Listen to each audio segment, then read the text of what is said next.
रामचंद्र जी को जब उनके पिता दशरथ राजपाट सौंपने वाले थे, तभी उनकी दूसरी पत्नी कैकेयी को उनकी दासी मंथरा ने खूब भड़काया। मंथरा ने कहा कि राजा तो आपके बेटे भरत को बनना चाहिए।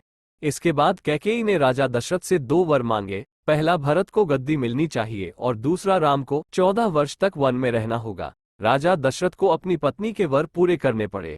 जब रामचंद्र जी वनवास के लिए अयोध्या से निकले, तब लक्ष्मण जी ने भी उनके साथ जाने की इच्छा जाहिर की। लक्ष्मण के वन जाने की बात सुनकर उनकी पत्नी उर्मिला भी साथ जाने की जिद करने लगती है। तब लक्ष्मण अपनी पत्नी उर्मिला को समझाते हैं कि वह अपने बड़े भाई और मां समान भाभी सीता की सेवा करने के लिए जा रहे हैं।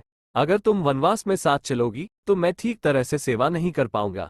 लक्ष्मण के सेवा भाव को देखकर उर्मिला साथ जाने की जिद छोड़ देती है और महल में ही रुक जाती है।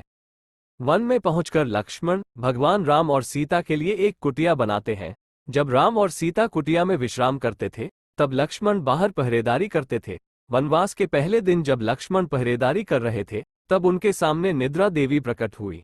लक्ष्मण ने निद्रा देवी से वरदान मांगा कि वह 14 साल तक निद्रा मुक्त रहना चाहते हैं। निद्रा देवी ने कहा कि तुम्हारे हिस्से की नींद किसी और को लेनी होगी। लक्ष्मण कहते हैं कि उनके हिस्से की नींद उनकी पत्नी को दे दे। इस कारण लक्ष्मण 14 साल तक नहीं सोए और उनकी पत्नी उर्मिला लगातार 14 वर्ष तक सोती रही। 14 वर्ष बाद जब भगवान राम और माता सीता के साथ जब लक्ष्मण अयोध्या वापस आए, तब नींद की अवस्था में रामचंद्र जी के राजतिलक समारोह में उर्मिला भी उपस्थित थी। ये देख लक्ष्मण को हंसी आती है। जब लक्ष्मण से हंसी की वजह पूछी गई, तो उन्होंने निद्रा देवी के वरदान के बारे में सब कुछ बताया।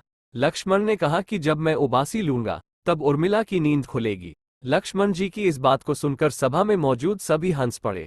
सभी को हंसते देख उर्मिला लज्जावश समारोह से उठकर